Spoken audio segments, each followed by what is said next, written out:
Before beginning any treatment, evaluate the condition of the customer's hair. If the hair shows signs of metal buildup, for instance, dullness, or an abnormal texture, then begin the anti-metal spray. Shake well before use. Spray onto dry hair from roots to ends. Massage and comb through to ensure even product distribution. After applying the spray, leave to dry for 2 to 5 minutes. This allows the product time to work, to neutralize any metals before beginning the technical service. In the case of a color rinse or toner, the spray can be applied to wet hair and the above drying process eliminated. Technical service. Color or lighten hair as you usually would.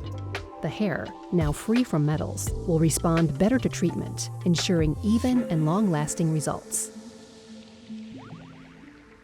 After the technical service, in the case of lightening, wash with the deep cleanser remover preparing shampoo to remove any residues and neutralize any remaining metals. For other color services, use the Terra Color shampoo to preserve and protect the selected color.